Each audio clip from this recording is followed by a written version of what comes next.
everything should be working. So, I'll give everybody a couple of minutes to show up.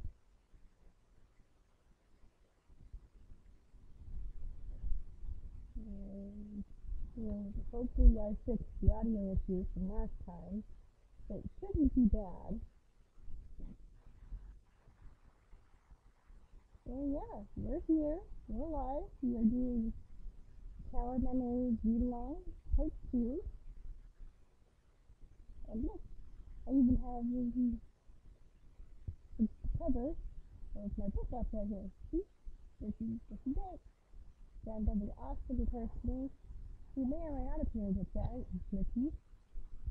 When she shows up, I'll introduce you. Yeah. This should be fun. I hope. So, for those of you who were not here last time, I need a quick refresher. When we last left off, you had met our main POV character, Sarah Phoenix Smith. She is a 15-year-old girl who's a couple months from turning 16. She has just started a new life in a fantasy magical boarding school.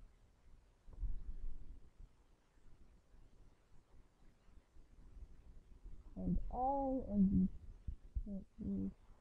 but of course, it's never that easy. So, and the first thing that happened when she got there was getting a taken by a tower that is closed and has been closed for a very long time. Except, she somehow opened the door, but it's filled with spiders and nearly died. You know, what a wonderful first day she's had. But because Dragon Tower is infested with spiders, they're like, we're gonna put you somewhere else for now. And for now, she's back to Pixies. And she's not thrilled about it. And that's basically where we left off, as far as that main plot point goes. So, anyway, how's everybody doing?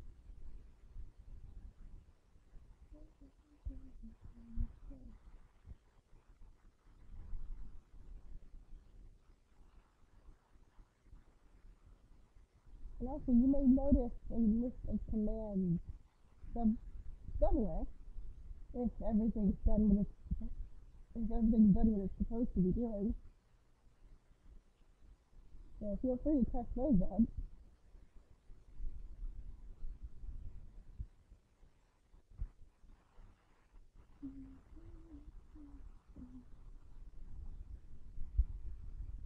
In other updates, I've gotten to work on episode 81.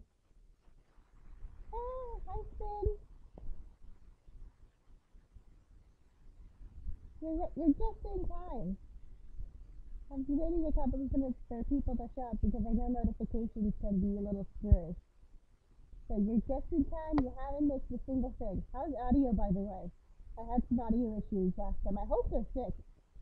So if you have trouble hearing me, please let me know.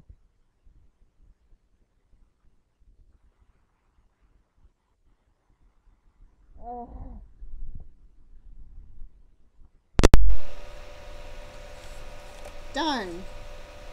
I'd hoped I'd fixed that. But it seems that that's just not gonna work. Is that better?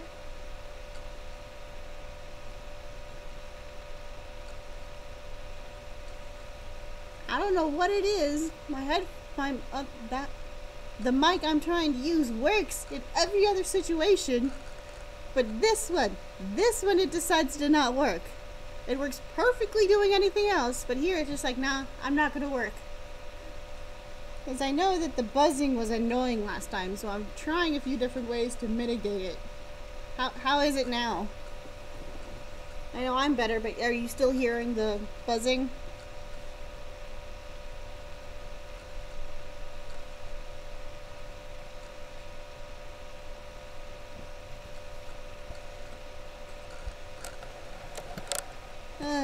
Yeah, We're just gonna have to live with that on these streams.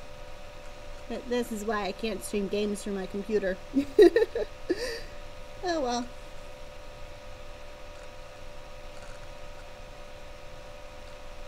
The current microphone is the microphone that's connected to the laptop, and I'm pretty sure that for whatever reason it's right next to the fan. So that's what you're hearing. And there is nothing I can do about that.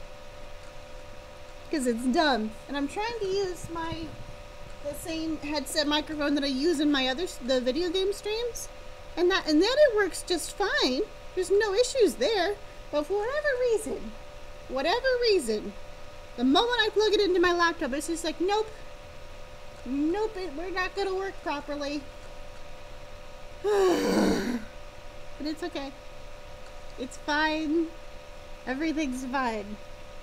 Oh, and I've added a couple more commands. Yes, I've done all those checks. It's plugged in all the way. Everything's working. I don't know why it's just like, nope. I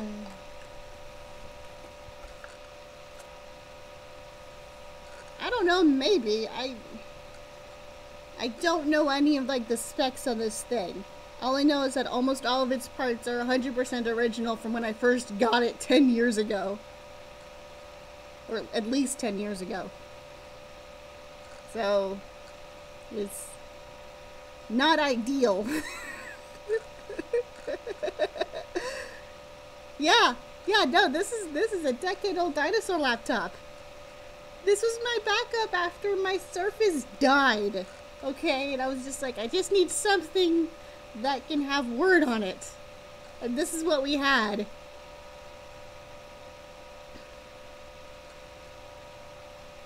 If I can get enough book sales or something to fund a new device of some kind, I'll figure it out.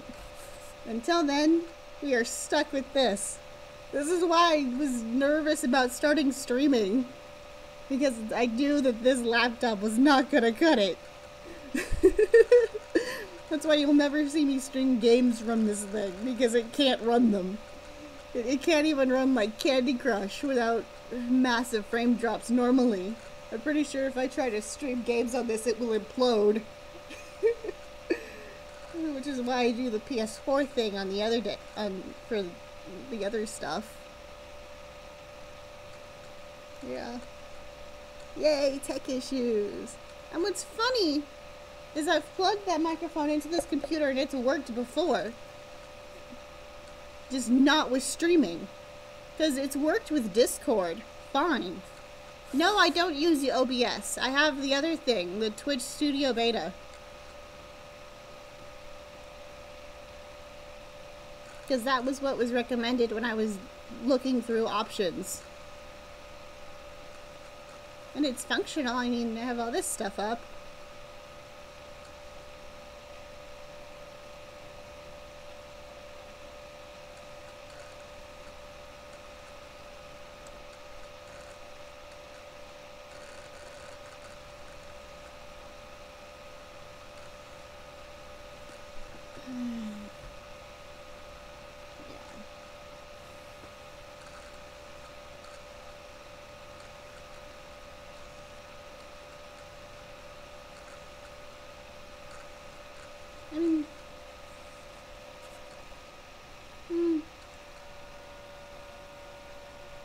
Well, there's like a couple of options here, but I have no idea what any of this stuff does.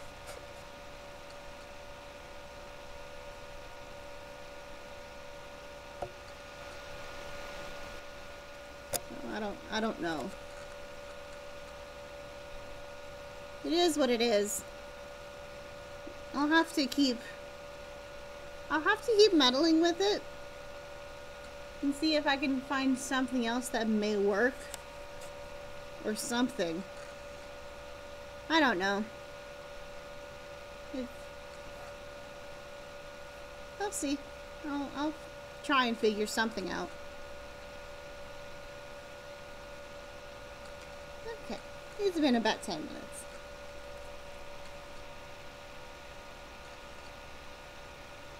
I do appreciate the offer spin. Quick question. Can you see a list of commands from where you are? Because I tried to put a panel with the list of commands that I have functioning. Okay. Oh, okay. Never mind then.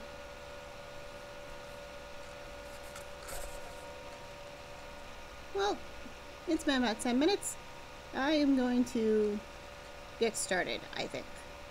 And people will show up when they show up. Oop, I need to push button. Boop.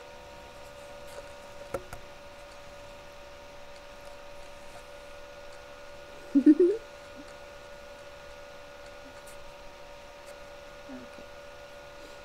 Episode 8. Let's turn lead into gold. Honestly, classic alchemy reference there. That's like the thing that alchemy was supposed to do. I mean, it did a bunch of other really cool stuff, but that was like the headline for alchemists back in the day. I arrived in time and before the professor. Everyone else, banshees and krakens, were all staring at me. I kept my eyes down and tried to find an empty lab station in the back. Each station was a black stone countertop, clearly designed for two people to act as partners. Going by the disdain in the eyes of a few of the other students, finding a partner was going to be unpleasant. Oh, no, you don't. A familiar voice snapped me out of the doom and gloom of my thoughts. You are sitting with me. I stopped my head up to see Celica, without a partner and gesturing me over. I switched direction, headed and walked over to her, trying and failing to ignore the judgmental gazes of her fellow krakens. Are you sure about this? I asked her as I sat down. She rolled her eyes.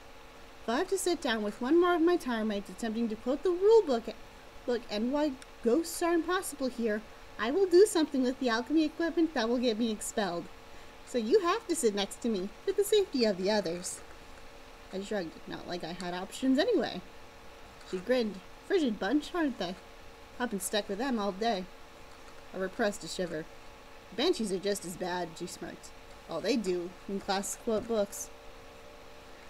I let out a snorting laugh. Is that why they're looking at me like that? You're a pixie, and the hardest class offered to our year. Notice that you're the only one?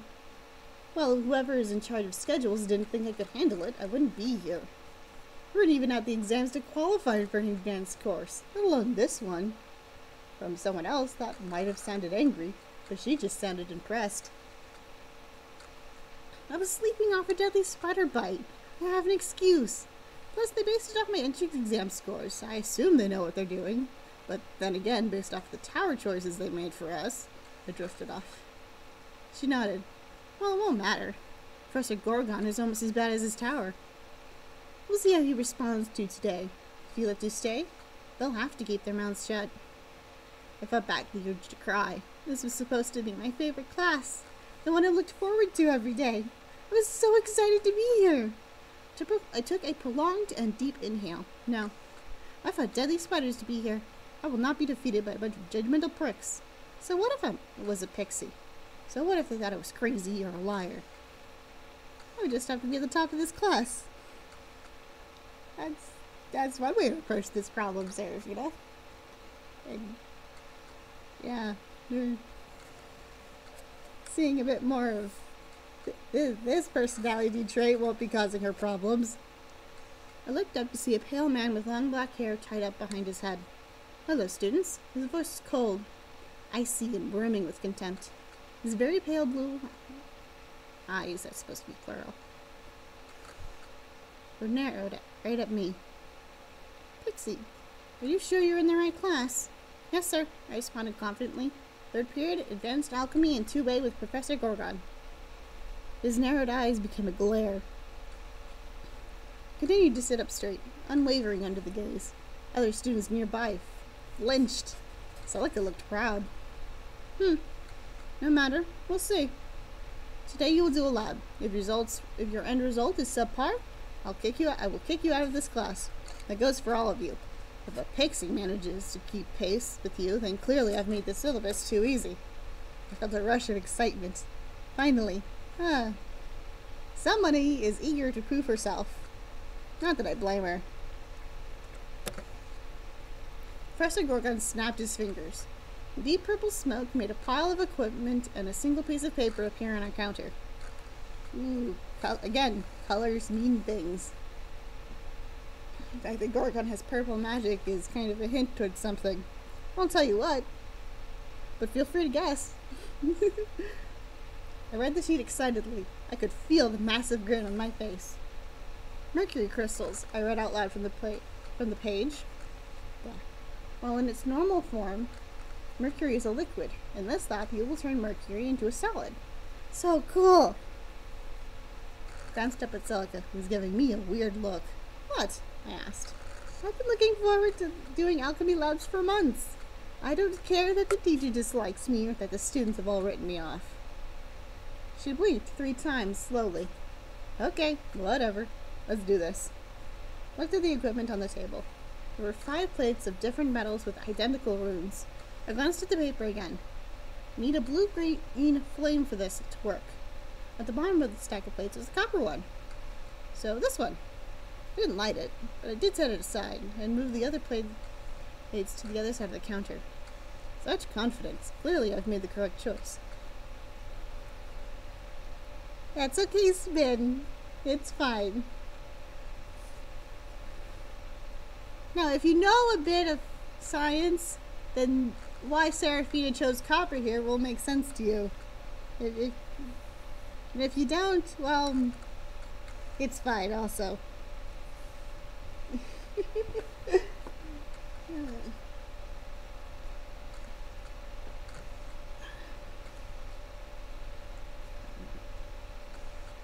Celica sounded very amused for some reason. Now we need the vial of mercury. I looked at the set of vials on the table. 5 near identical vials of liquid metallic substances with very similar colors. So, only one of these is real, I would imagine. I heard cursing from a few stations away. Celica nodded and held up 2 vials to compare them. I can't tell which. They look the same to me, but admittedly I don't have a lot of experience with mercury. I closed my eyes and thought back to my childhood, the dad in the chemistry lab we had in the house. I could see it in my mind. I opened my eyes again and Celica placed the vials back into the holder. I pointed to each one and muttered to myself,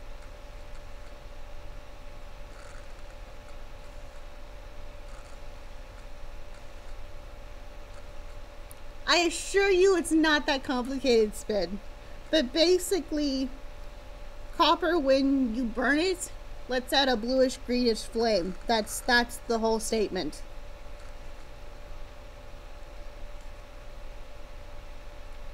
It also turns colors when heated up enough.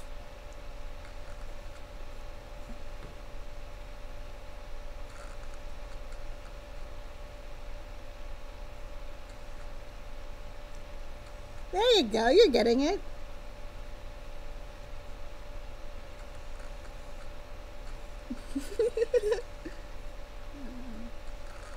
Too thin, too dark, too pale.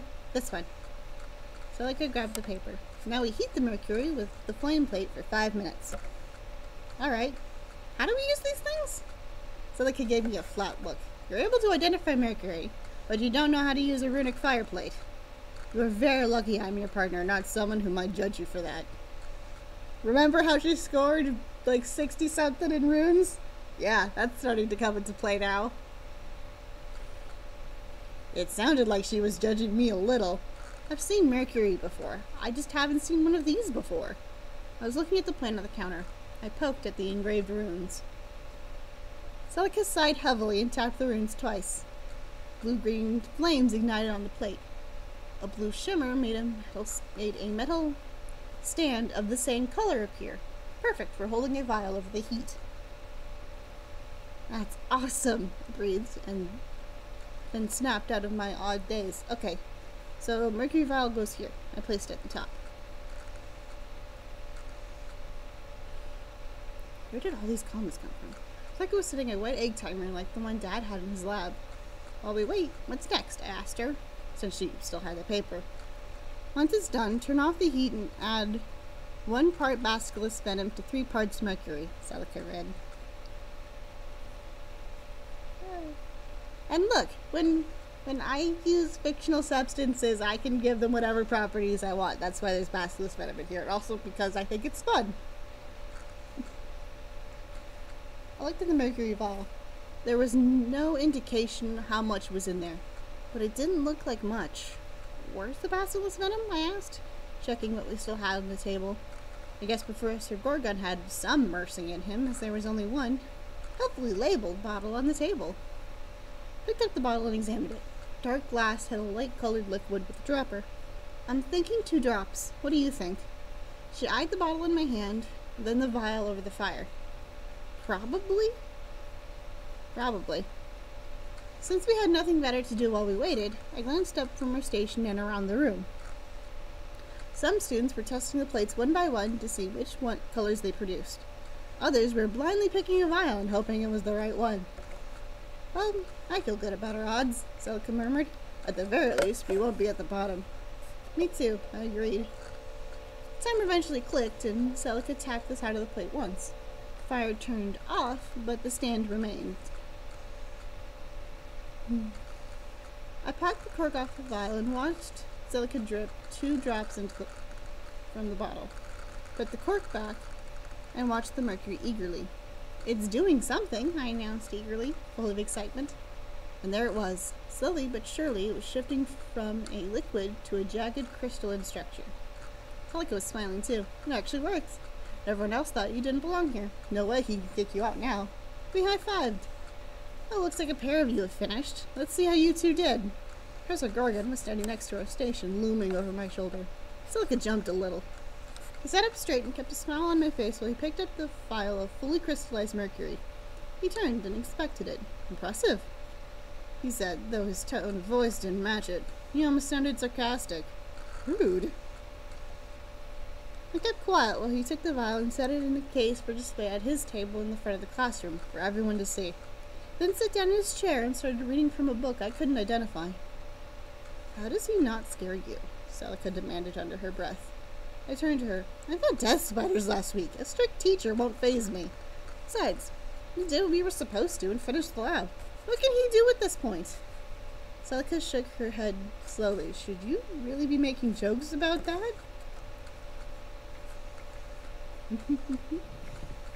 Jake and Seraphina complained that the other dragons were weird. I shrugged. It's fine. As long as people who weren't there keep their opinions to themselves, I'm fine. Though I will admit, I'll probably be an arachnophobe for the rest of my life. Yay, spiders! Hope Seraphina's fear of spiders won't be a big problem later. I heard grumbling from a few stations and noticed a few of them clearly guessed wrong in their vials. It's terrifying, you know, from our side. One moment you were there, the next you were violently pulled away, like you had gotten caught in a drain. We couldn't even do anything to stop it. We didn't even see what it was. The door locked again. None of us could get it open. In our panic, we had forgotten your password. Delic wasn't much help. I like fun mystical magic stuff too. That's why I wrote this. That's why some of these things are doing what it's doing.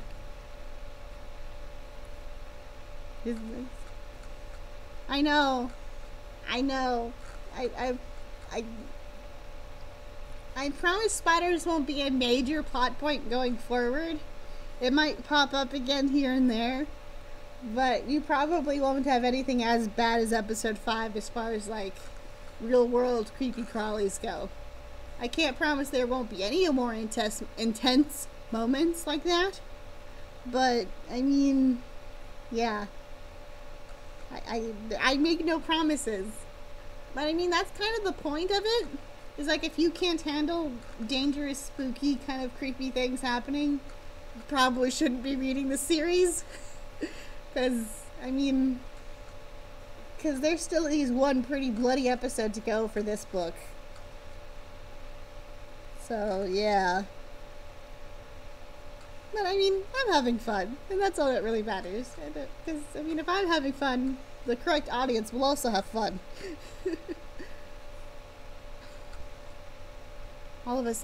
All of us yelling got the attention of the Pegasus group, and they helped us get Professor Hearth. She helped us calm down enough for Russell to remember what password he used. When the door opened, you were covered in ash and cobwebs. You looked so pale, and there was a lot of blood. I'm sorry, I offered.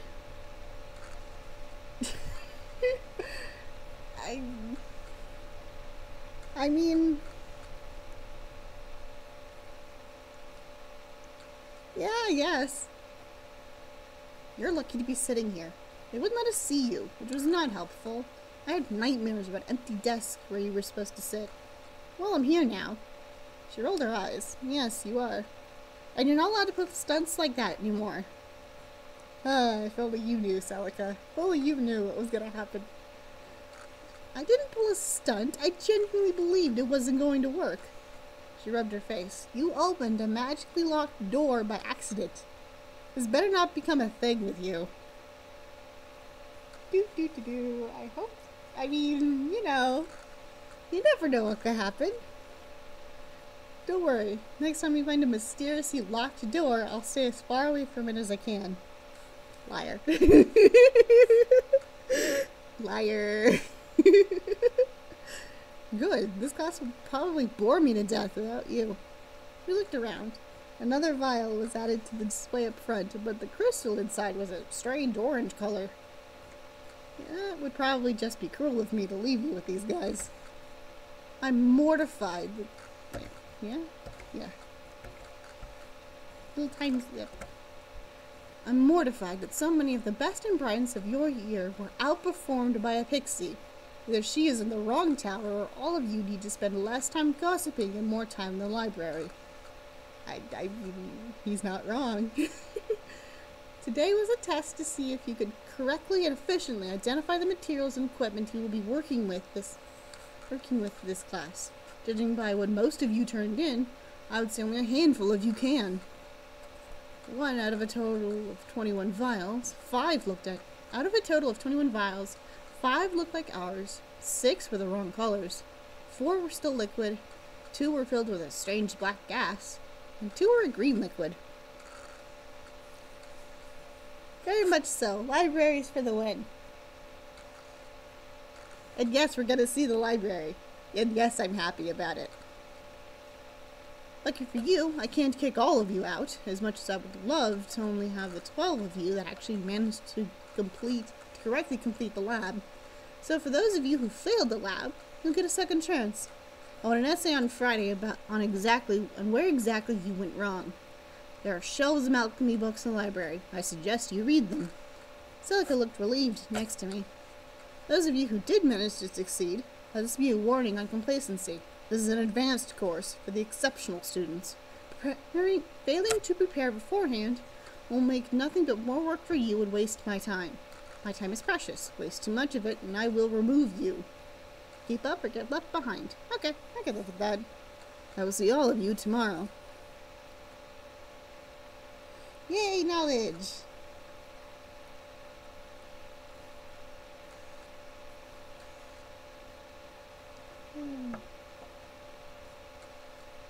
So, yeah. Episode 9. Aranaya. You know, the name of the spider species? Aw, thank you, Spin. I'm partially doing this to get myself kind of used to reading passages and sections out loud and talking about and answering questions. Because, admittedly, my public speaking skills are not great. So this is a safe-ish way to improve them.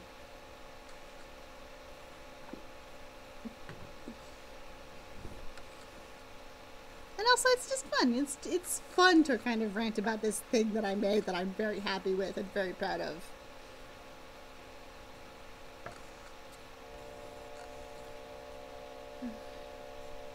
I was back at Pixie Table for lunch. Not by choice, not really. But once Angelina had caught sight of me,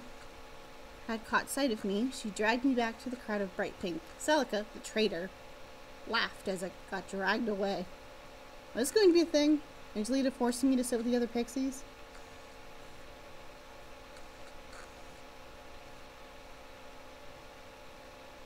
It's okay, Spin. Just having you here is enough. It's okay. I hate typing on phone. When the stream breaks on... When I'm watching a stream and if it breaks on my computer, I'll keep it up so I can type into chat on my computer while watching the stream on my phone. It's not fun. So I don't blame you. How is alchemy? I've heard Gorgon is terrifying.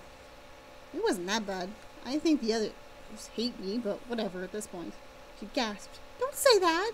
They just need to get to know you, that's all. Gorgon said I outperformed them and that he was mortified that a pixie could do better than a class of Kragans and Banshees. My imitation of his voice was poor, but I think she got the gist. Yeah.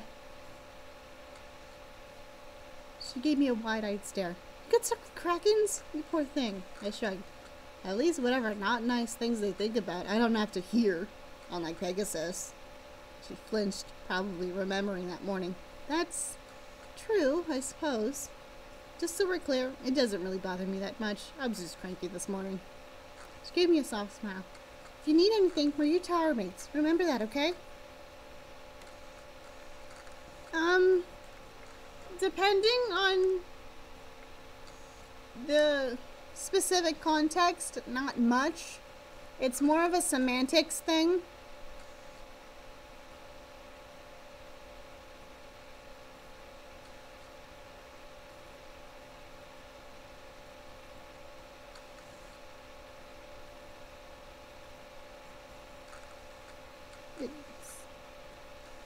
Usually they're seen as pretty similar, and it's, yeah, pixies and fairies are typically not that different.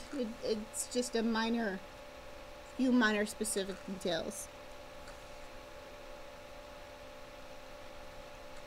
No, there's no real significant difference between fairy and or F-A-I-R-Y and F-A-E-R-I-E.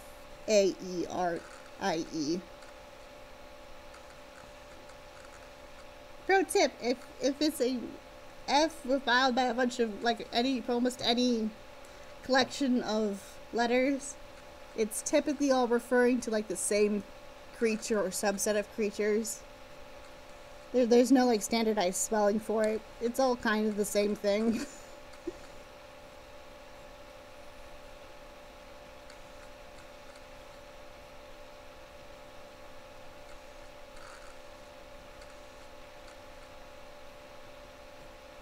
Every movie does it differently, so it's just kind of... I'm using Pixie here because of specific things I wanted it to do. Because I wanted you to know that Pixies and Pegasus Tower are kind of a pair. That's also why the colors are kind of complementary, I guess you could say.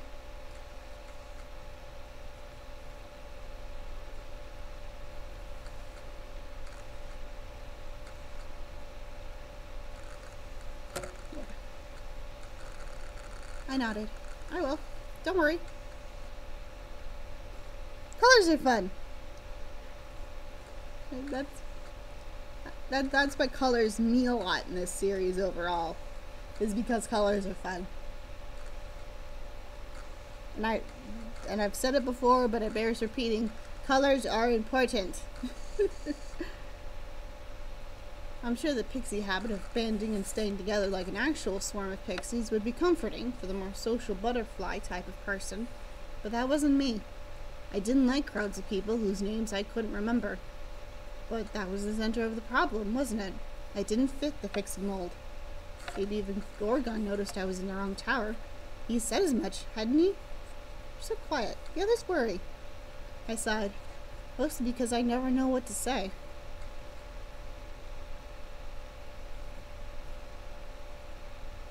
We know, Spin. You have a neat little color scheme.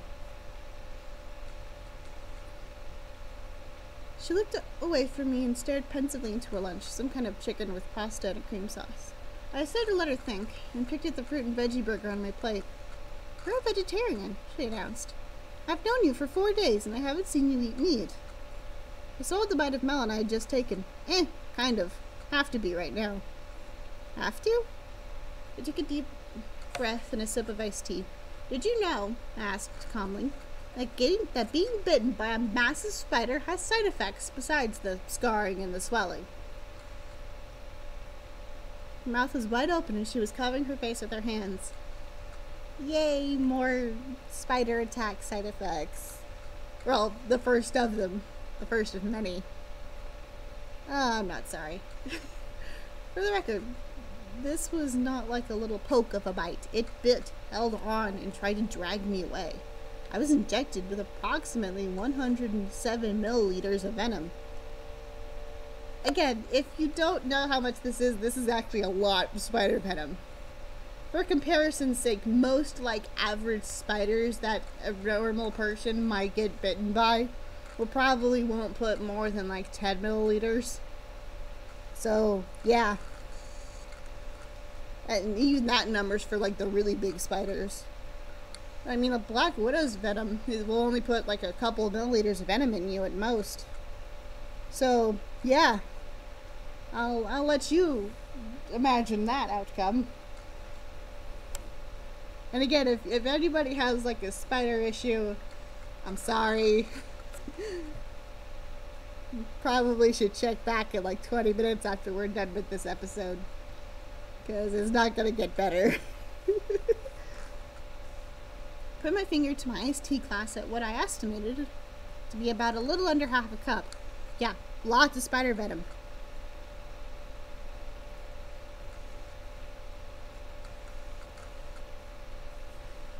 Pixies nearby were staring at me with similar wide-eyed terror and awe. And this venom was potent. A very, very nasty cocktail of toxins. I know, but other people might. I know at least one person in our friend group actually does have an issue with spiders. And I'm very sorry.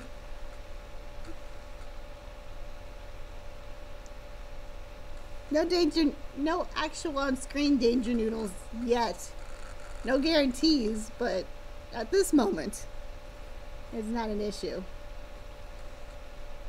And by the time the healer could distribute an anti-venom, it had wreaked utter havoc on most of my organs. Yeah, remember what spider venom does? It liquefies you from the inside and turns you into person soup. I was apparently starting to attract a crowd from nearby tables, mostly sky blue and yellow.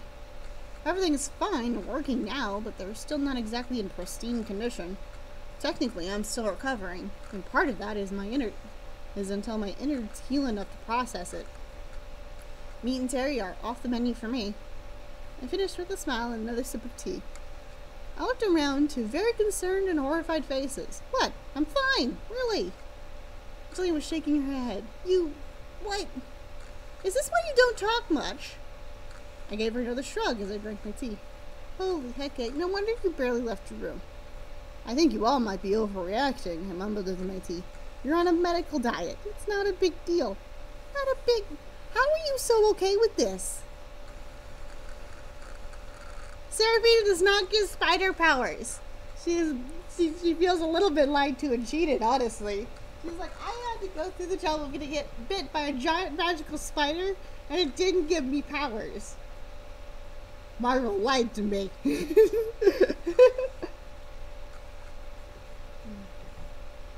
Because remember, this is 2018, so Seraphina absolutely knows who Spider-Man is. And she absolutely feels just a bit cheated. I rolled my eyes. There really isn't anything to be upset about. A few temporary changes aren't anything to be upset about. You're worried. You're weird.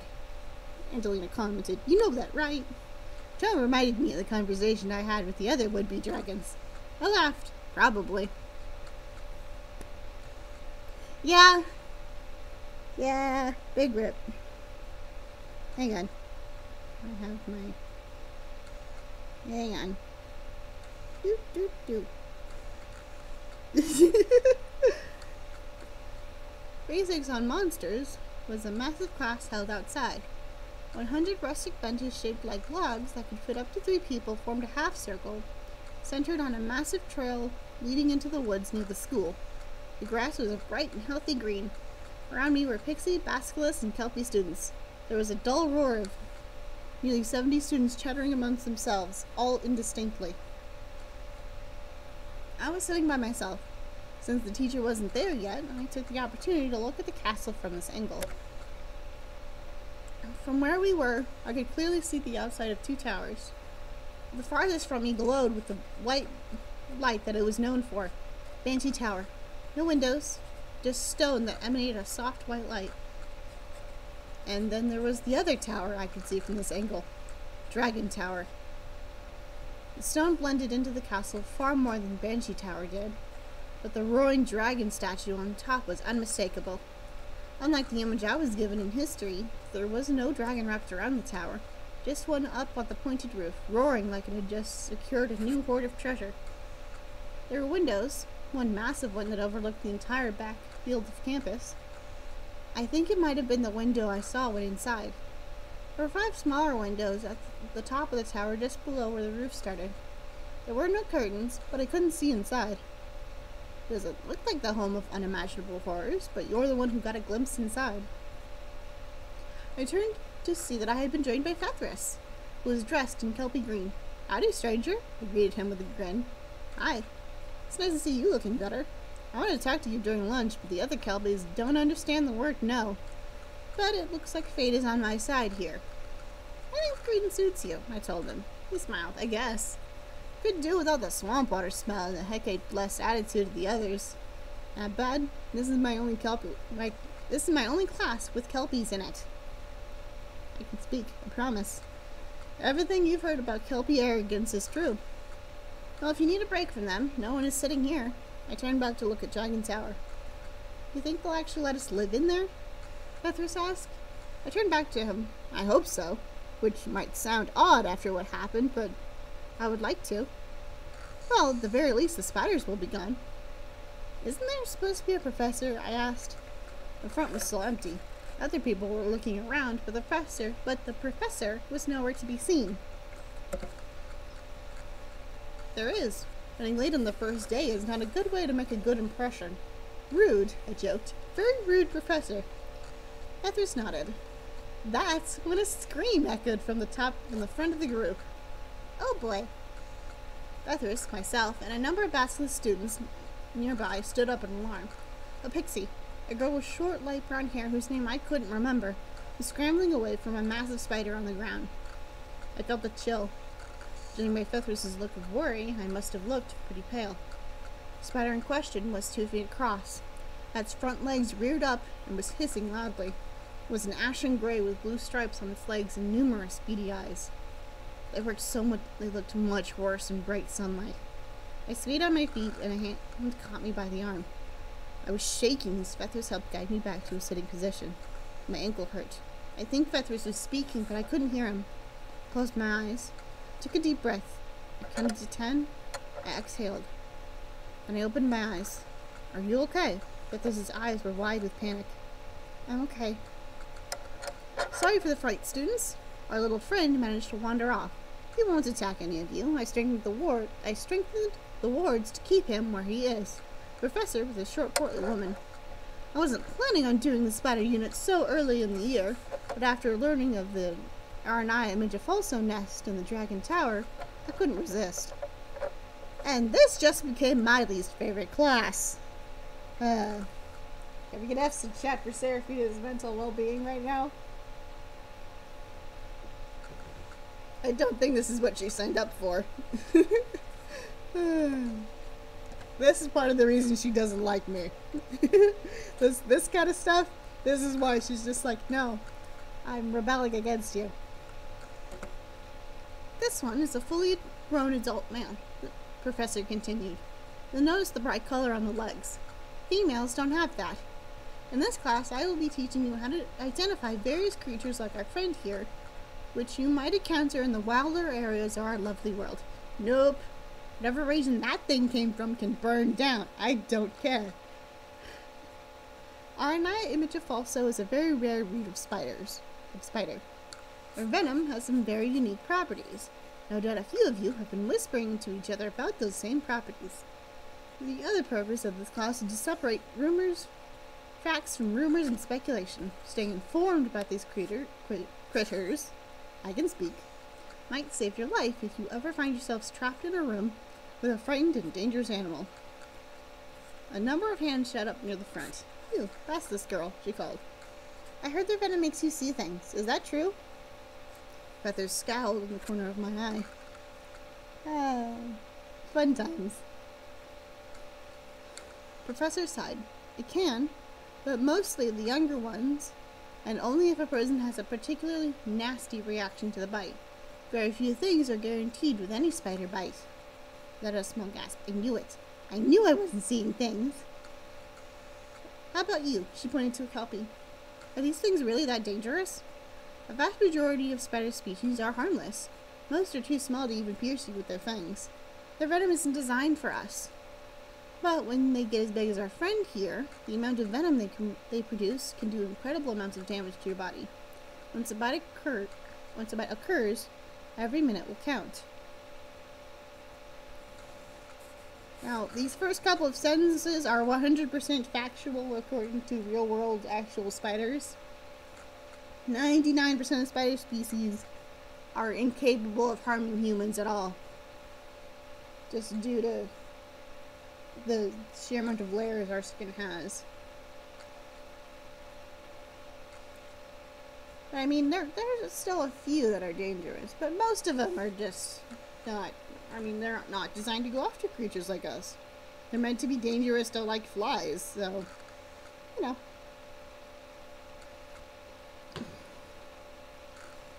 A few pixies kept glancing back at me. I wanted the earth to open up and swallow me whole. But with any luck, you won't be put in that position. If you encounter one of these there are two foolproof strategies to escape safely. One, they're very territorial, so leave slowly from wherever you'd wandered into. They aren't the chasing type and can't move that quickly. "I disagree, but okay," I muttered softly. "Yeah, lots of legs." The other way your escape is not an option is fire magic. These fellows love dark, cool spaces. They are, rightfully, terrified of fire. A simple flame will scare them away. Yeah, too bad Seraphina can't cast spells. But I mean, that's the point, right? If it was any of the other students who had been locked in Dragon Tower with a bunch of spiders, they'd have been fine. They'd have figured something out. But because Seraphina can't use magic, she wasn't fine. I nodded rapidly. The memory of bright pink flames flashed in my mind. Yeah, that worked. Another student asked, "What are you guys going to do with the nest in Dragon Tower?" Arnaya venom has a number of other properties. For example, it is an ingredient in a potion that can cure petrification from proctresses. It will be captured and sent to schools like ours or other places that study spiders and their venoms. There are quite a few who are very interested. Oh wow, wonderful. My misery will help advance magical medicine, maybe. Or just give other students nightmares. Farther away, the better, I mumbled. Poor Seraphina. She's just like, nope, nope, nope. Do not want. 0 out of 10, do not recommend. I'm not saying spiders are not creepy. They're absolutely still creepy. I'm just saying.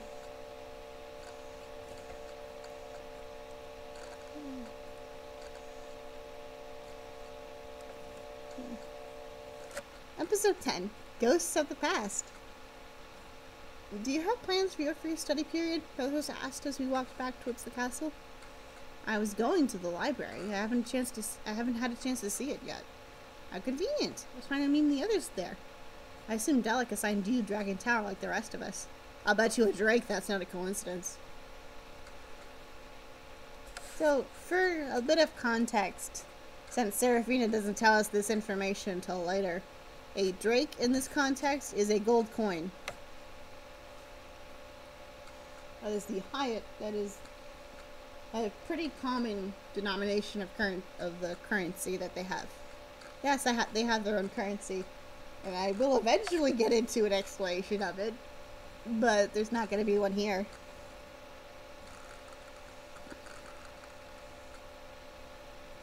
But basically, a Drake is, when exchanged for, like, normal, like US dollars is about 60, just for context. It's not it's not immediately relevant to this conversation, but you know, funsies.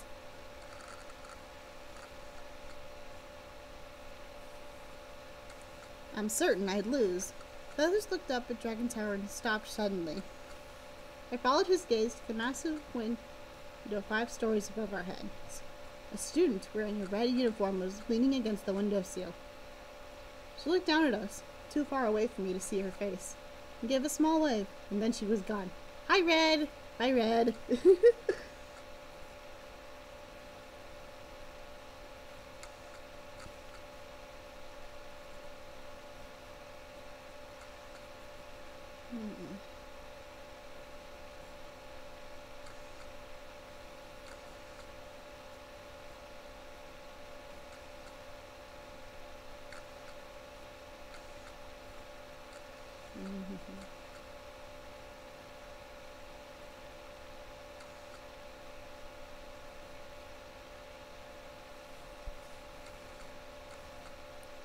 You saw that, right? He asked. Yep, I saw that. Don't think anyone else did, though. Was that the same person you saw before? He asked, excitement filling his tone. Probably, I nodded. Oh yeah, that's Red. And yeah, and unfortunately that is the last time you shall be seeing Red until the end of this book. Because Red can only exist within the walls of Dragon Tower. So, we will not be seeing her in other parts of the school, unfortunately. The 5 of us, in our multicolored uniforms, probably looked a bit silly. Starting at myself, then going clockwise around the circular table were pink, green, blue, purple, and then orange. Or in other words, it's Seraphina, Feather sitting next to her, Jarek sitting next to him, Celica, and then Russell. It took a while for them to speak after Feathers told us about what happened after class. It was Jarek who broke the silence, so there is definitely something in that tower. More like someone, Russell commented. If a student had died, there would be records of it, right? Celica said. Maybe we can find out who it is. Yeah, good luck with that. Jarek crossed his arms and leaned back.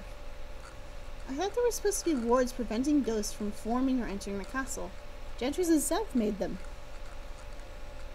Oh yeah, definitely.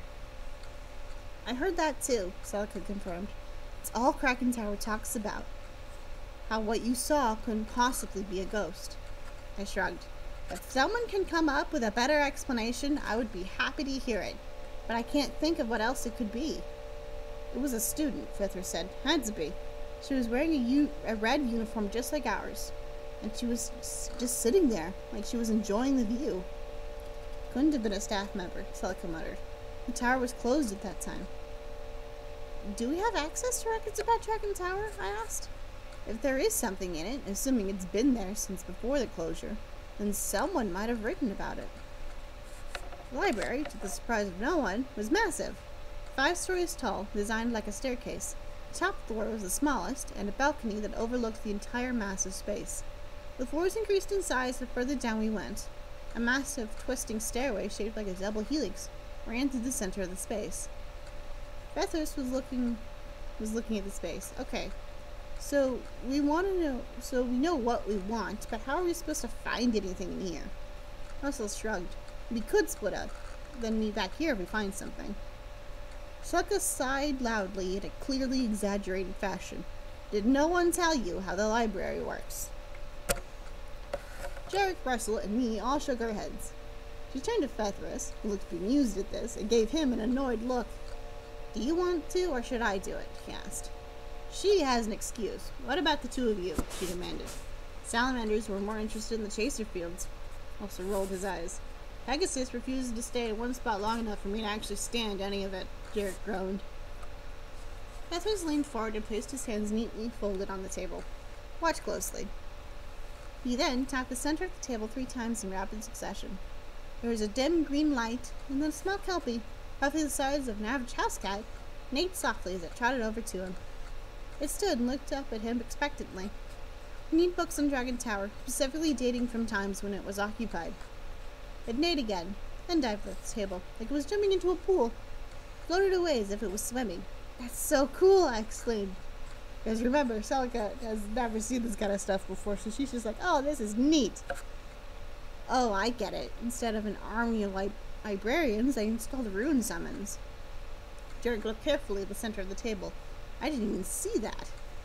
Sure enough, blended into the white stone of the center of the table was an etched rune. That's certainly more efficient than wandering the library and hoping for the best. Professor Gorgon said the more specific the request, the better. That even small details might help it find what you need, Celica explained. Words. I nodded.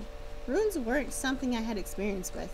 It was going to take time to get used to them, assuming, of course, they would even work for me. Our little green friend returned with 5 leather-bound books in shades that varied from a deep crimson to a light tan. The books, hovering in the air, placed themselves gently on the table in front of us. The darkest red one was titled in gold lettering that read, Successful Students of the Ninth Tower. The next one was a bright red with black lettering. Secrets of the Nine Towers, Volume 9, The Tower of Ancients. The third one was still red, but it was a desaturated color that almost looked brown. The lettering was green and said, Stories from Dragon Tower. Number 4 was a dark brown with a title in tan. The Founder's Trial. The Tower of Memories. Ding ding, we have a title drop. Oh look, it's the series name.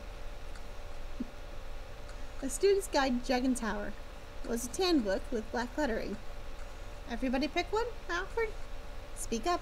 Speak if you find anything interesting. I took the one closest to me. Stories from Dragon Tower.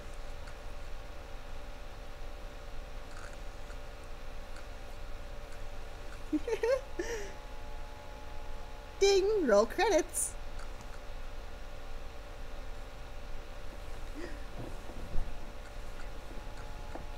What, you thought the series name was picked randomly?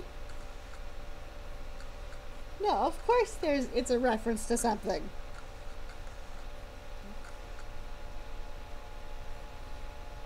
But yep, the series name, Tower of Memories, is actually just a fancy old name for Dragon Tower itself.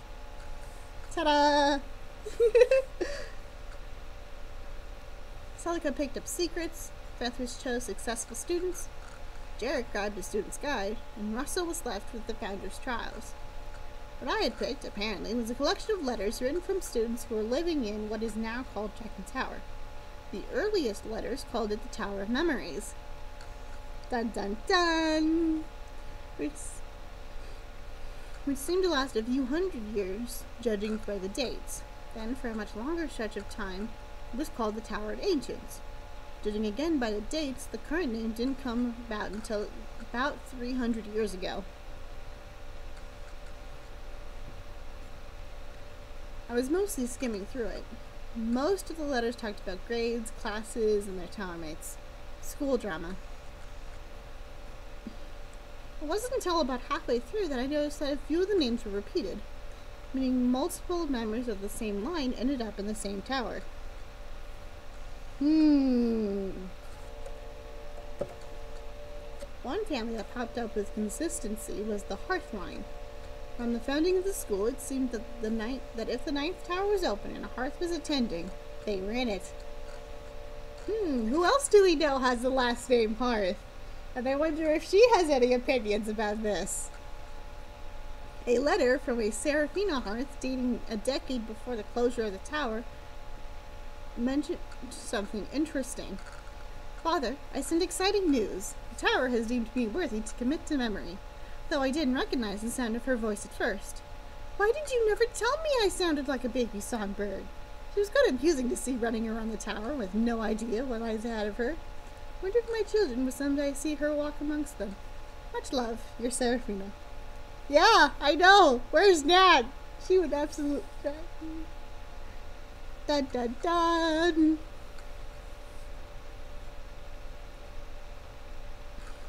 Much clues. There's a lot of clues in these few paragraphs right now. memory seemed to be a running theme in the letters as well. A majority talks about the tower remembering things. How does a tower have memories? How indeed?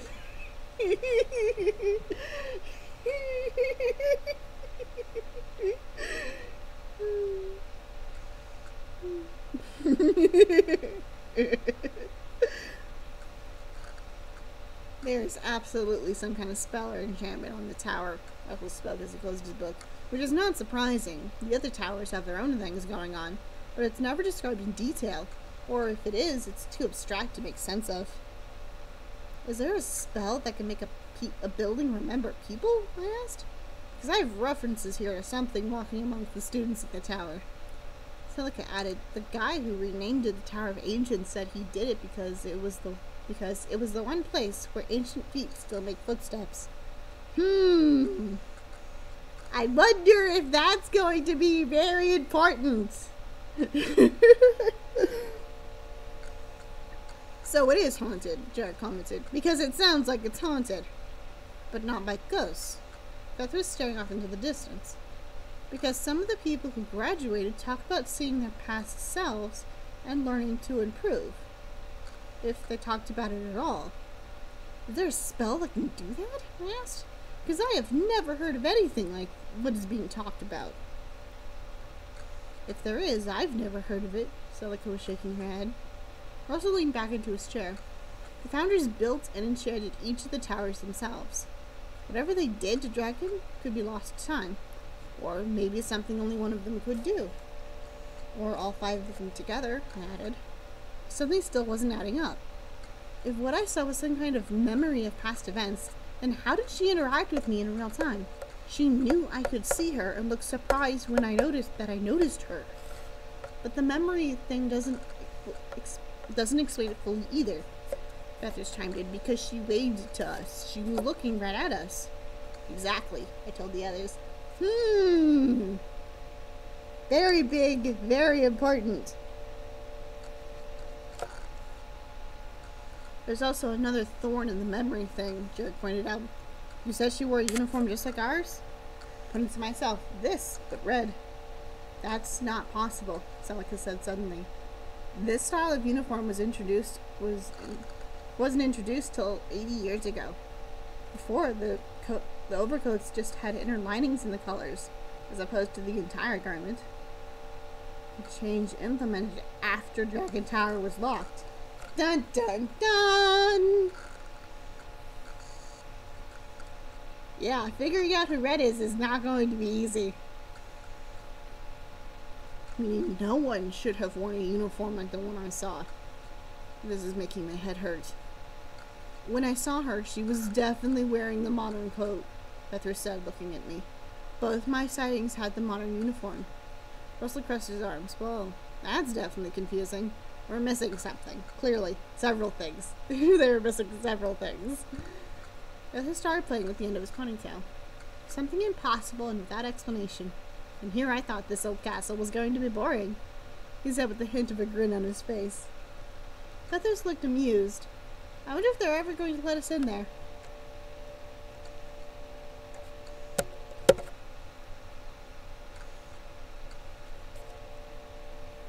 As long as they clear the spiders out first. Celica started giggling. If they don't, we should form a club. If I have to spend the next 5 years with the Krakens, I might have to cry. I might cry. This is the closest to fun I've had since I got here. I fail to see why not, or just meet here after classes for now. Even if we don't get any further Dragon Tower stuff, we could still hang out, I offered. This is supposed to be a study period, why let it be boring? Y'all cool with that? Meet here after the last class until we start to know each other too much? We will be thrilled. My father will be thrilled to know I've already made friends. Puzzle looked at me while he was talking, especially ones I have so much in common with. He was trying to hint at something, but I had no idea what. Still, it was better than hiding in my room in Pixie Tower. Aw, look, they're bonding! Also, dun dun dun! Oh yeah, we just learned a lot of interesting things. So yeah, definitely a good episode for anyone who might be out there trying to compose theories or ideas. Anyway, I'll let you all kind of sit on that for a few minutes. I have to go. I will be right back. Hey, I have a button for this. Boop.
All right, I'm back.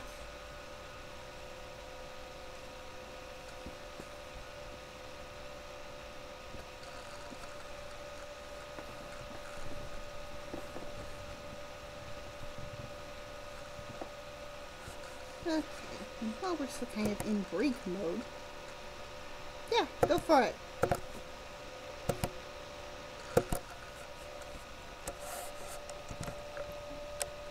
That's fine. Let's see. Exclamation mark, no. Boop. Yep.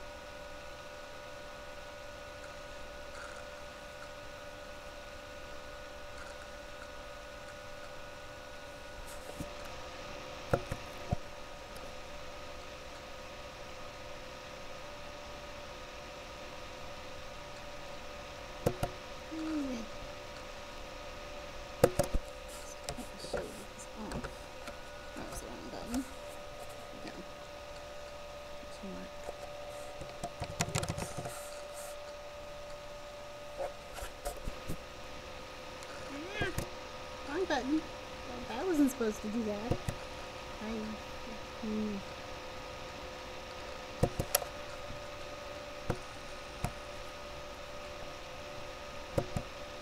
Okay, that's fine.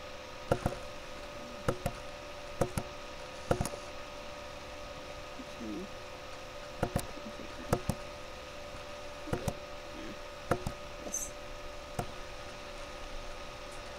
Hands are fun. Okay. Well, let's get back into this then. Episode 11, A Future in Red. It was Friday evening in Pixie's Tower. I was sitting in my room trying not to think about the ache in my foot. Apparently, walking back and forth to class had caused it to swell a bit. It looked red and irritated and was clearly still healing. I wasn't shocked. Celia had warned me about before turning me loose that I would recover buffer in time, and this was a likely outcome of walking between classes. I just needed to stay off of it for a little while. The bite mark, while better looking overall, still very clear on my skin. The scar tissue, white and bumpy against the swollen, irritated skin around it, was clear enough that I could see the spots where the spider's fangs had broken off into my leg. Yeah, not fun. Celia apparently had them in a glass jar in her office. She offered them to me, but I had enough reminders of that night. No thank you. That's a bit morbid. But I had made it through my first week of classes.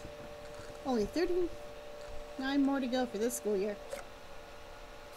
We would get our first grade report. Not that it would say much of anything at this point, but it would be a routine for the rest of the year, and they wanted us to get used to the rhythm of the school as quickly as possible.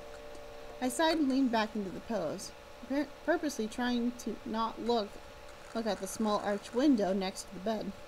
The thing about Piggy's Tower is that it spins. I knew that. Everyone knows that. It was enchanted to have a rotation that completed once an hour. When inside the tower, the spin is unnoticeable. That was part of the spell. The problem is that looking at a window and seeing the spin, we couldn't feel gave me motion sickness. It was disorientating. How high up I was didn't help either. Here's another thing about Pixie Tower, and likely the other towers based off the exteriors, is that while we entered the tower on the ground floor of the castle, it wasn't ground floor for the tower. For Pixie Tower, we entered it on the 4th floor, meaning I was 7 floors off the ground, nearing 80 feet. So in conclusion, looking out of a window at Pixie Tower was not fun, enjoyable, or relaxing, which was a shame, really. What was the point of sleeping in a tower of an ancient castle if I couldn't even enjoy the view? She kinda has a point. I rubbed the swollen bite mark, the bruise-like ache making me wish for home. But this is what I'd wanted. Over 3,000 miles away from home, surrounded by strangers and magic and unfamiliarity. I buried my face in my hands. Get a grip, Seraphina. It's just a stupid spider bite. You're probably just homesick. I mumbled into my palms. Saying the word out loud only helped a little. I could still handle this. An eager knock on my door made me move my hands. You can come on in, I informed the other side of the simple wooden door.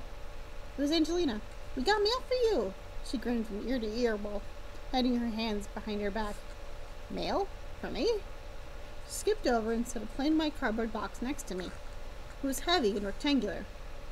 The only thing identifying it was a return address I knew by heart. From home. If you're curious, you can stay, I told Angelina and her excited puppy dog eyes. I opened the box carefully as she sat down on the floor next to my bed. It was a textbook. Mostly light blues with white lettering. A phantom image of the periodic table formed the main image. The name at the bottom brought a smile to my face. Angelina looked confused.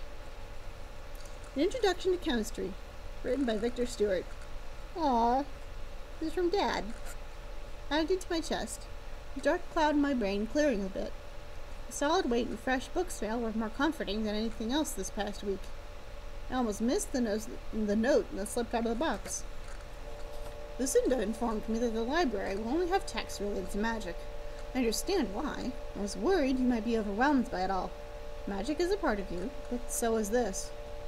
You will always be my daughter, no matter what path you choose in life. That school is in your blood. You belong there as long as you want to. But you always have a place amongst us non-magical folk. Wishing you the best, your father. My dad was a sap. I missed him. It's a piece of home for my dad, I told Angelina eventually. Aw, she cooed.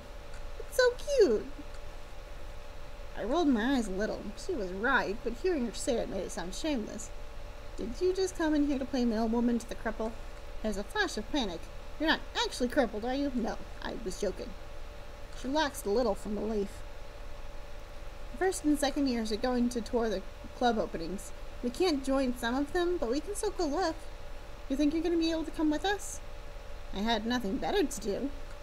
I'll let you know at breakfast. If I try and push myself too far, either Celie will have my head.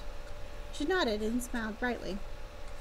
The next morning at breakfast, with my plate of fruit salad and toast with jam, and Angelina with some kind of omelet with vegetables in it, I told her that I was feeling better, which was true, and the concept of clubs made me curious. I had no intention of joining any, but what harm was there in taking a look? The dozens of apparent clubs here had all set up booths and demonstrations outside the castle. At least it was a nice day. Do you have your eye on anything? Angelina asked. Not really, but why not look? She frowned and led me by the hand towards the massive crowd. We split off from the other pixies, through the multicolored crowd, but going the opposite direction the majority were walking in. You don't have to drag me everywhere, I informed her. Sorry, she let go of my hand. I'm not upset. Well, not upset enough to want to make it a big deal. I slipped my hands into my pocket. It's just, I worry. We worry. We've barely even smiled since getting here, and I sighed. You do know that not everyone is like you pixies, right? Not everyone's default expression is cheery. You're a pixie too. I shrugged, my hands still in my pockets. Technically. But there is a reason it didn't choose me. But don't mistake for indifference for something it isn't. If I'm actually upset at you, I'll let you know. At anything, I will let you know. Like that Pegasus guy the other day. I nodded. Exactly. I think he might have it out for you. He was glaring in spellcraft yesterday. Was he? I asked, more curious than anything. I was terrible at paying attention to people around me. I only really knew Angelina out of the pixies, and the only classmates whose name I confidently knew were the other would-be dragons. Do you just not care at all? Pretty much. I only have so much energy, you know. If I spent it all worrying about others, I'd never get anything done. She blinked at me. You were an odd one, she stated. Not like in a bad way or anything. I rolled my eyes at her. Do you have any clubs you wanted to join? I asked, changing the subject deliberately. I forgot to ask earlier. She flushed. Well, I was going to try out for Chaser support. It's a bit of a pixie tradition. Ah, of course. The group in charge of refereeing, cheering, and organizing events for the Chaser team. I can see that. If you want emotional support, I can sit on the sidelines and clap for you. She laughed. Thanks.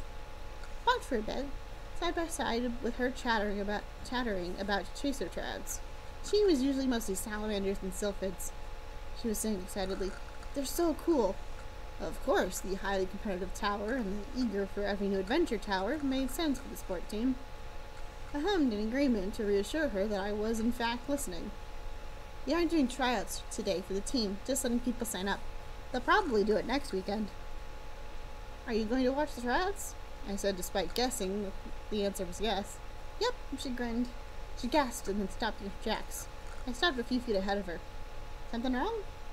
No one told me they had a fortune-telling club, she cried out. She shouted in joy. Can we go check it out? Why not? I told her. Yay! She clapped and nearly ran towards the booth. I sighed and followed her. I stopped once to apologize to someone she nearly bumped into in her excitement.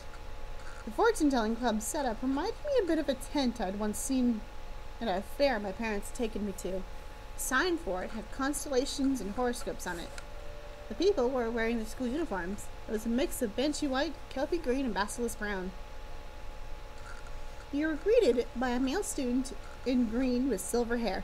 Hello, ladies. Would either of you be interested in knowing your future? I pointed silently towards Angelina, who was practically vibrating with excitement. Her eyes nearly doubled in size at the actual crystal ball set up on the table. Banshee sat there smiling, and a couple of other students hanging around. Yes, very much so, she said. What's your name? Angelina Farsi. He nodded. I know your family's reputation. Why don't you try out the crystal ball on your friend? She turned to me with wide eyes. She looked like a sad puppy. I sighed in surrender. Not that she needed to go to such lengths. Sure, I told her. Yes! And that is how I ended up sitting in front of a crystal ball across Angelina.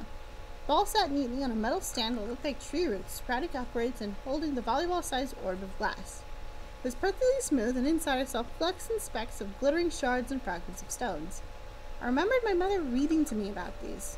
The various gemstones allowed the channeling of energy, while the glass enabled the energy to produce an actual image, like the screen of a projector. This is my first time seeing a real one. Angelina was sitting up, much straighter than I had seen her do in any of our classes so far. Her eyes Her eyes held a hint of seriousness to them. She wiped her hands on her shirt and held them out to me. I can do this. Just give me your hands and I'll tell you what I see. Maybe there's someone cute in your future. I sincerely doubted that. Not the future seeing part, the someone cute part. But that was not a conversation I felt like having at this point. She seemed nice, but there was no reason to go there a minute sooner than I have to. I gave her my hands, despite my misgivings. Angelina took a long deep breath and closed her eyes. I counted to 3 before she opened them again. Her irises were glowing with a red color that I hadn't seen before. Dun dun dun! Yeah, because remember, her eyes are blue, but now they're glowing red. I wonder if that's important. The crystal ball filled with red smoke, swirling and clouded in glass. I couldn't look directly at it. Something about it made my head hurt. Oh look, there goes the headache again. Right on cue. I see 2 shades of red, she said calmly and more quietly than she normally spoke. I only saw 1 shade of red, but I felt no urge to interrupt her. One is relaxed, gentle. It will feel like more home and comfort, but the other shade, it looks like blood. Danger. They're intertwined. You can't have one without the other, but you won't be alone. Smoke emptied and she blinked a few times, the red fading back to her natural blue. She gasped. Huh. Is that how it's supposed to go? I asked.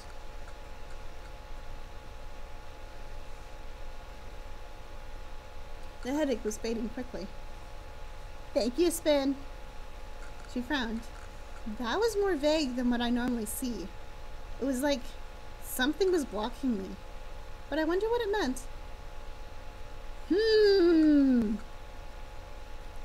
Yeah.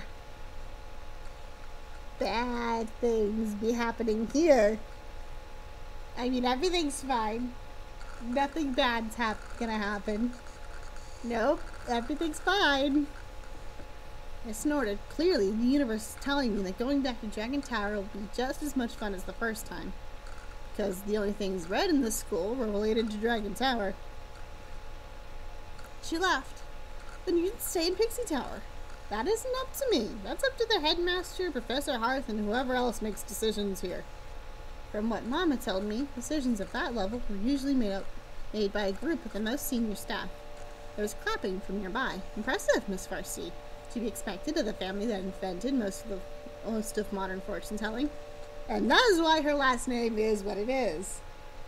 Get it? Because her family sees into the future? It's not meant to be that clever of a pun, to be honest. It's meant to be a little bit on the nose. Angelina blushed brightly. Someone might have forgotten we had an audience. Well, I mean, yeah? Can I join your club? Angelina's last name is Farsi because her family sees the future.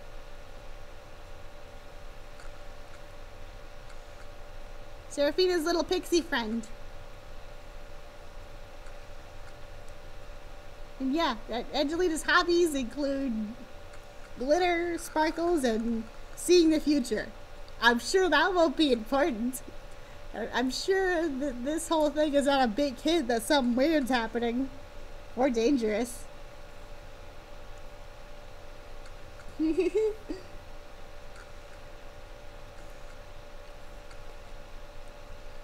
Also, ooh, eye colors change.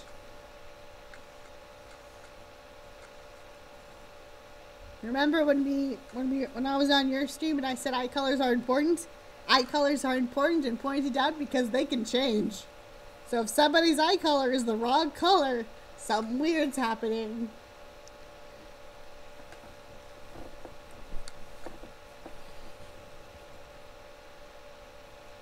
You have fun, I told her as I got up from the table. Maybe I would go find the alchemy club. The chances of there being one had to be pretty good, right?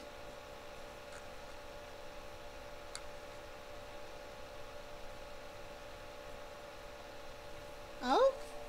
Feel free to elaborate, Spud.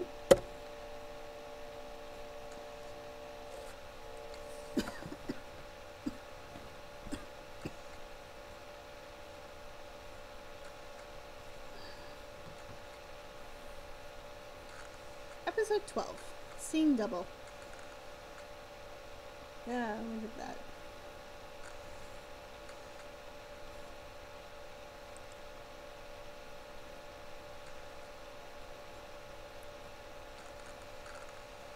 Change color how? Because I think it might be a bit different from blue eye suddenly going to bright red.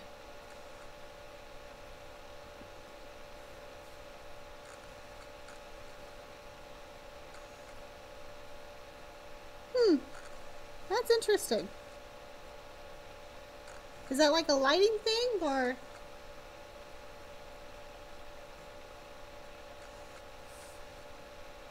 I won't be mad if you go like take a nap spit if you're like tired.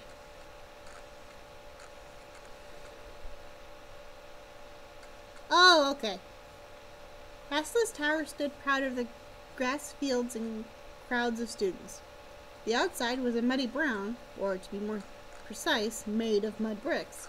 The stonework enchanted to look like mud and straw and dirt, but it was just as strong as the other towers. Ah, okay. I was confused.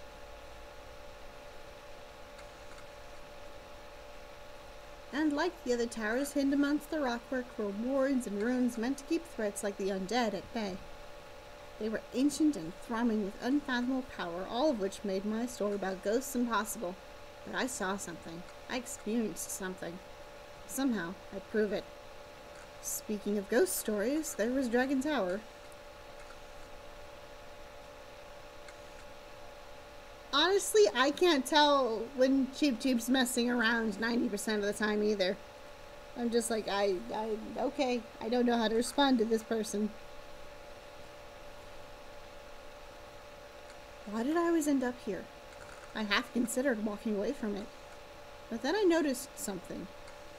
The dragon statue had moved again. This time its head was resting just below the main window. The tail and body curled up underneath, forming a spiral. And because there's ghost story elements, the statue moves! Only we'll never see it move. We'll just be like, it's gonna be in one position, next day, different position. Because I like messing with you guys. And also because it's like a classic ghost story element. Like if you make like a list of things us ghost stories need, it's like moving statues, weird noises. You know, it's a requirement of the genre, basically. I double-checked the window. No movement or hint of a person behind the glass. For now. Looked around at the booths near me. There was a brewing club, run mostly by krakens and some older pixies that I vaguely recognized. Pass. Botany, led by a miss of basilisks and sylphids. Hard pass. I almost didn't notice when I nearly bumped into a familiar set of princess braids. There you are. We've been looking all over for you. Yeah, exactly. Not that there's phones, but you know.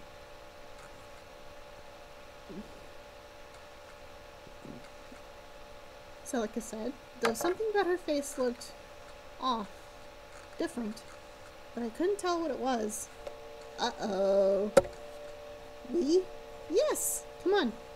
Something felt off, wrong somehow. You're looking at me funny, she said, and something was funny about her. I tried to think of how to voice the thoughts swirling in my mind when a loud, boisterous, and familiar laugh echoed over the crowd around us. And that's our cue, she giggled and moved behind me to start shoving me forward.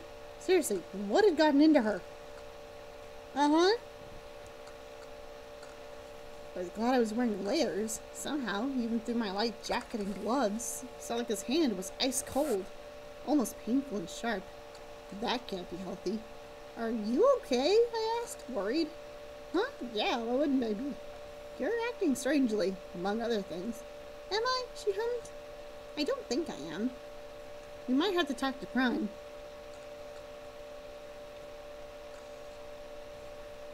Prime? Who? I was suddenly spun around. Celica had her head tilted and she blinked at me a few times.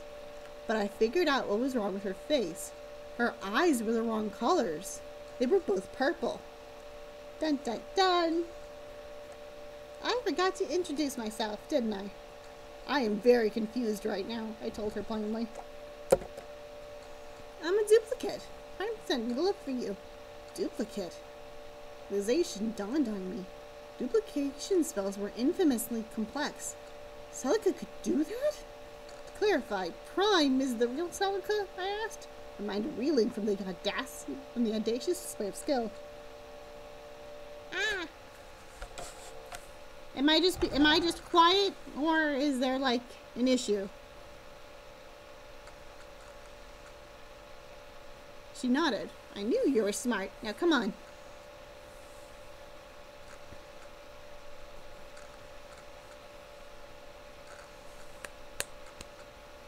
Not again. I've changed literally nothing. So you should be able to hear me.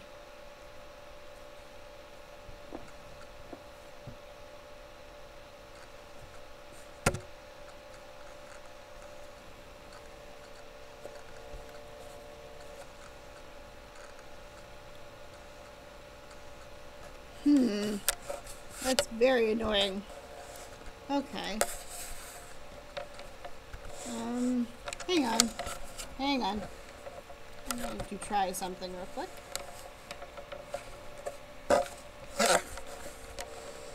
Just gonna move everybody.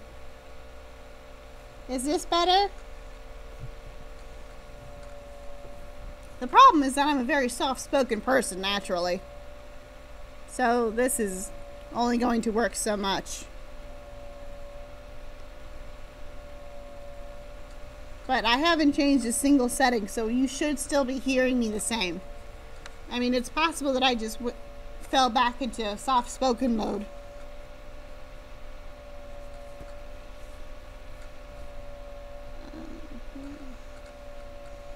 I shrugged her hands off and followed her. She frowned for a moment, but let me escape her icy grip. But as I walked next to her, she broke out into a very un-Celica-like grin. Looking at her a little closer, not Celica's skin was lighter, closer to a pastel blue than a light gray. I can't wait to see their faces when a Kraken shows up for tryouts. It's gonna be way more entertaining than the newspaper club. That sounded like Jarek. Are you sure you're not going to try out too? Celica's voice, and I really hoped it was the real one this time. I would, but I have this terrible habit of falling on my face whenever I step onto one of those boards. You want to go break your nose? Be my guest. Oh please, I have the grace of a swan. All I heard was I need a front row seat and popcorn. Maybe this wasn't a good idea after all. Prime! I found one! Not Celica called out.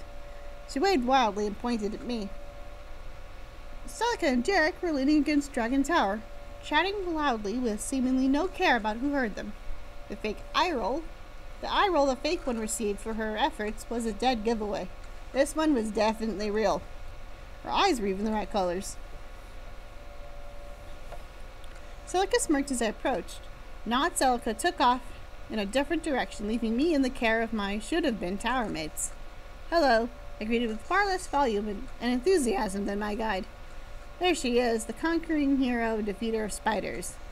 Jarek teased. What's up? I asked. We should coordinate what clubs we're joining. I don't want us to pick things that make it impossible to hang out together because we didn't plan, Celica explained. I only had my eyes on the alchemy club, I told her.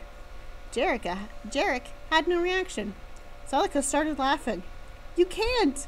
Gorgon will have an aneurysm, she said around her laughter. That hurt, though it was probably true. Who? Jarek asked. Head of Kraken Tower and our alchemy teacher, I explained. And Seraphina is the bane of his existence. Jarek's eyes started to glint with what I could only describe as pure mischief. Seraphina, do you cause trouble in alchemy? No, she's the model advanced alchemy student, but she's a pixie. Your class is full of Krakens and Banshees, and we are kicking their asses. So what if pixies had a reputation for not being the smartest? So what if I was the only pixie in advanced class? I looked away from both of them and up at the face of the dragon statue. Were its eyes glowing? It's not that big a deal, I muttered. You got the only 100 on the first quiz, and we both are the only ones to clear all 5 labs this week. The glee in Celica's voice made me want to go find a nice hole to hide in. Oh, the Banshees must hate you. Jarek sounded so amused by this. The Krakens definitely do. Celica nodded slowly.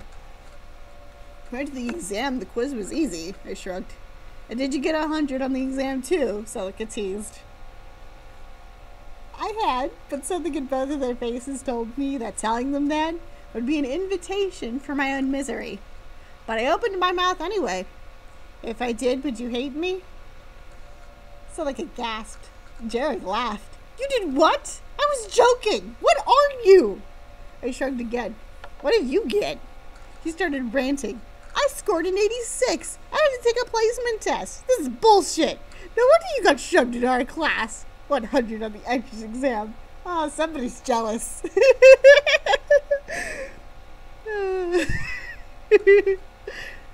If it makes you feel better, I didn't do nearly as well in the other parts. Celica was still not looking at me. Can I tell the Krakens this? I need someone else to be angry at this for me. I wasn't sure they'd believe her. Why not? She turned to Jarek. Can you believe this? And she doesn't even care. Like it's nothing. Gorgon's going to have a stroke. Jarek had mercy on me. It's for the best. I heard Alchemy Club meets on Sunday mornings. Oof. So even if he didn't hate me, I couldn't join anyway. My Sunday mornings were taken by visits with healer Seeley until further notice, just to make sure I was healing correctly. It's for the best. We'll find other things that are far more entertaining to do. Celica winked. Oh no. I had flashbacks to my mother and her idea of fun. Dread pooled in my stomach. Oh yeah, Celica's not happy about this. She's just like, are you kidding me? But in her defense, Seraphine also got a 50 on spellcraft.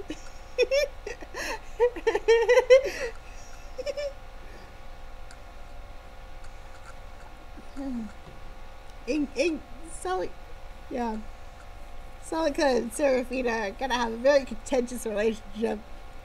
And we're seeing a bit more of that here. And it's always fun.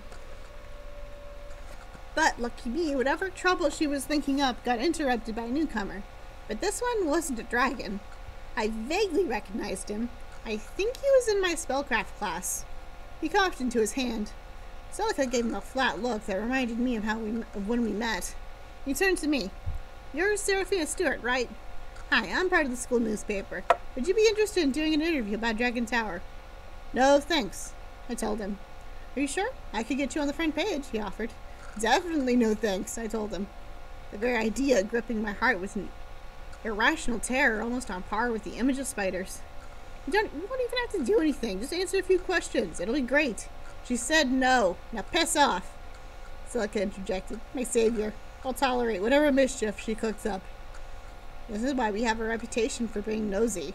Jericho rolled his eyes. Please don't embarrass our tower. The guy's eyes narrowed on Jarek, but still leaning casually against the stonework of Dragon Tower. And laughed once before turning around and leaving. After a few seconds, Celica turned to Jarek. He's cute, until he opens his mouth. Jarek nodded. He has abs, and I am very much a fan. But you, she turned back to me, need to be more assertive. I just don't want to cause a fight with people. You managed with Gorgon, and he's a lot scarier than some Pegasus punk. I cringed. She rolled her eyes. We'll work on it. In the meantime, you should come watch me try out for the Chaser team next week. Or you could just hang around like Jarek and gawk at the athletes. Jarek, unembarrassed, shrugged. What can I say? I appreciate good physique. Oh yeah, Jarek is not straight, by the way. He's not straight. I'll support you. I told them really not wanting to go near the other suggestion. What a warning. I know nothing about Chaser or the people who play it. Don't worry, I don't know much about it either. Just clap randomly and no one will care. Jarek commented. It can't be that complicated. You're only trying out because your brother said you shouldn't, Jarek accused. Brother? Felt like a brother?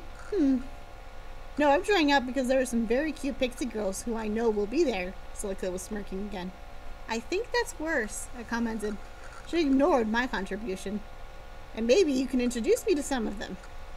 I sighed. I've been told that most of the tower is going to be there. The pixies aren't exactly a shy bunch. If they're interested, they will introduce themselves. Please don't ask me to be a wingwoman. I don't know how romance even works. And